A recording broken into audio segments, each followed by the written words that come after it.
Hello दोस्तों, कैसे हैं आप सब लोग। आशा है अच्छे होंगे। स्वागत है आप सबका एजुकेशन चैनल पर, जिसमें हम आज एक नए अभ्यासकार को देखने जा रहे हैं, जो है एमपी बोर्ड कक्षा 10 स्पेशल हिंदी सहायक वाचन पाठ 6 निंदा रस, जो एक व्यंग्य निबंध है और हरिशंकर परसाई जी द्वारा लिखा गया है। तो आइए देखते हैं इस अभ्यासकार को और चैनल को सब्सक्राइब कर लीजिए। देखते हैं पहला प्रश्न क्या है। पहला प्रश्न है, लेखक ने निंदकों को पास में रखने की सलाह क्यों दी है। उत्तर है, हीनता की भावना ही निंदा की जन्मदात्री है। निंदा की प्रवृत्ति आलस्य तथा प्रमाद से उत्पन्न होती है। निठल्ला इंसान दूसरों को कार्य में जुटा देखकर उनसे अकारण ईर्ष्या करने लगता है। प्रमादी मानव कार्य करने से जी चुराता है। यही अकर्मण्यता व्यक्ति को निंदक के रूप में परिवर्तित कर देती है। निंदा से बचने का एकमात्र साधन कर्म में प्रतिपल जुटे रहना है। कर्म से आत्मसंतुष्टि मिलती है। दूसरा प्रश्न है, अपने निंदकों को उचित उत्तर देने का लेखक ने क्या उपाय सुझाया है। उत्तर है, लेखक ने निंदकों को उचित उत्तर देने का सर्वश्रेष्ठ उपाय बताया है कि कठोर श्रम से हम ईर्ष्या, जलन, दाह आदि बुरी भावनाओं का समूल नाश कर सकते हैं।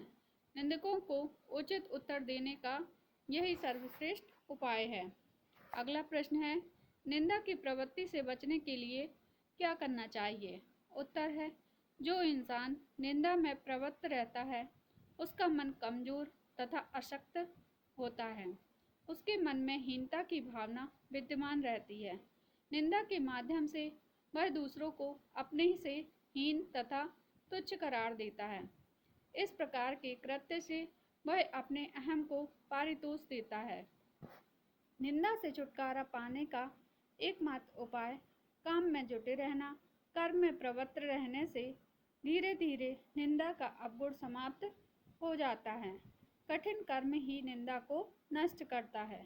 कार्यरत मानव को दूसरे की निंदा करने का अवकाश ही नहीं मिलता। अगला प्रश्न है, छल का धृतराष्ट्र जब आलिंगन करे तो पुतला ही आगे बढ़ाना चाहिए। कथन का आशय स्पष्ट कीजिए। उत्तर है, पुतला निर्जीव एवं भावना शून्य होता है। लेखक की धारणा है कि जब कोई इंसान छल कपट की भावना मन मानस में छिपाकर हमसे मिले तो हमें भी ऐसे इंसान के साथ मिलने का तथा प्रेम प्रदर्शन की औपचारिकता को निभाना चाहिए। इनके साथ हमें इसी भांति मिलना चाहिए जिस तरह की कृष्ण ने धृतराष्ट्र के समक्ष भीम की जगह पर भीम का पुतला आगे बढ़ा दिया था। इस कथन का तात्पर्य यह है कि कपटी तथा छली धृतराष्ट्र भी भीम के आलिंगन का इच्छुक न होकर उसको मौत के घाट उतारना चाहता था। अगला प्रश्न है, कुछ लोग बड़े निर्दोषी मिथ्यावादी होते हैं। कथन की विवेचना कीजिए। उत्तर है, कुछ इंसान बड़े ही निर्दोष मिथ्यावादी स्वभाव वाले होते हैं। वे स्वभाववश झूठ का आश्रय लेते हैं, बिना किसी कारण निष्प्रयास असत्य बोलते हैं। ठीक बात उनके मुख से कभी निकलती ही नहीं है। इस प्रकार के मिथ्यावादियों के लिए लेखक ने निर्दोष शब्द का जो प्रयोग किया है वह उचित प्रतीत होता है। जो इंसान इस प्रकार का झूठ बोलता है वह किसी को नुकसान नहीं पहुंचाता। वे झूठ का सहारा स्वभाववश लेते हैं। दुनिया में अक्सर लोग अपने व्यक्तिगत स्वार्थ के लिए दूसरों को नुकसान पहुंचाने के लिए झूठ का सहारा लेते हैं, परंतु निर्दोष मिथ्यावादी अपनी प्रकृति के वशीभूत होकर ही असत्य बोलता है।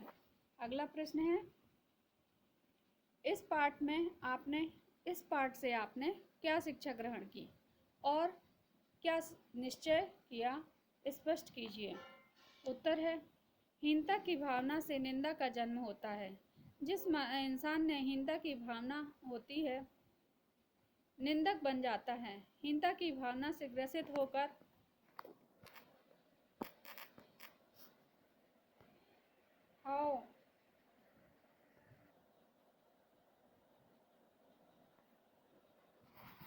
हीनता की भावना से निंदा का जन्म होता है। जिस इंसान में हीनता की भावना होती है वह निंदक बन जाता है। हीनता की भावना से ग्रसित होकर व्यक्ति अपनी श्रेष्ठता का प्रभाव जमाना चाहता है।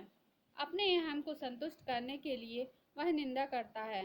निंदक की प्रवृत्ति आलस्य तथा प्रमाद से उत्पन्न होती है। प्रमादी मानव कार्य करने से जी चुराता है। निंदा रस से बचने का एकमात्र साधन कर्म के प्रति प्रतिफल जुटे रहना है। कर्म से आत्म संतुष्टि मिलती है।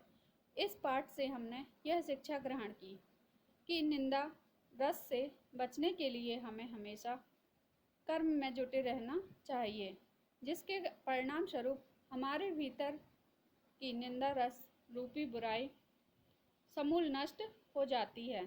इस पाठ के अध्ययन के उपरांत हमने निश्चय किया कि हम प्रतिक्षण अपने कर्म में जुटे रहेंगे तथा निंदा रस रूपी बुराई अपने हृदय से निकालकर अपना तथा आसपास के वातावरण को खुशहाल बनाएंगे। बहुविकल्पीय प्रश्न, सही विकल्प चुनिए। सूरदास जी ने निंदा के विषय में लिखा है। उत्तर है निंदा शब्द रसाल। दूसरा है निंदा का उद्गम है हीनता और कमजोरी।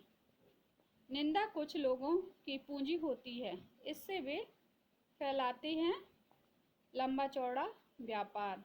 रिक्त स्थानों की पूर्ति कीजिए। छल का धृतराष्ट्र जब आलिंगन करे तो पुतला ही आगे बढ़ाना चाहिए। दूसरा है निंदा रस नामक निबंध में व्यंग्य तत्व की प्रधानता है। तीसरा है मनुष्य अपनी हीनता से दबता है। अगला प्रश्न है सत्यासत्य चुनिए। कुछ लोग बड़े निर्दोष मिथ्यावादी होते हैं। सत्य, कठिन कर्म ही ईर्ष्या और द्वेष को जन्म देता है। असत्य, बड़ी लकीर को कुछ मिटाकर छोटी लकीर बनती है।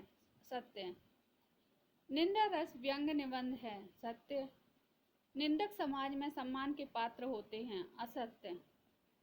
सही जोड़ी मिलाइए। मैं अपने विरोधियों के नाम लेता गया, वह उत्तर ख नंबर। उन्हें निंदा की तलवार से काटता गया।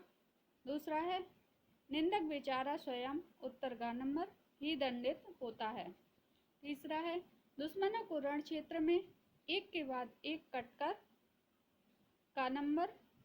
गिरते देखा योद्धा को ऐसा ही सुख होता है। गिरते देख योद्धा को ऐसा ही सुख होता है।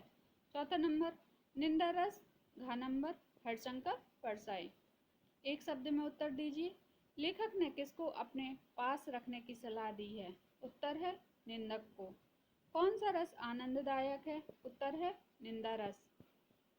तीसरा है किस व्यक्ति की स्थिति बड़ी दयनीय होती है? उत्तर है निंदक की। निंदा रस के लेखक कौन है? उत्तर है हरिशंकर परसाई जी।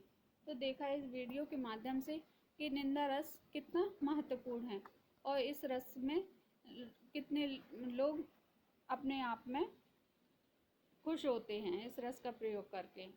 दूसरों की निंदा करके कितनी आत्मसंतुष्टि प्राप्त होती है। तो हरिशंकर परसाई जी ने बताया है कि अपने आत्म को संतुष्ट रखने के लिए हमें दूसरों की निंदा त्याग कर अपने कर्म में लगे रहना चाहिए। ऐसे ही आगे की वीडियो लेकर आएंगे। धन्यवाद।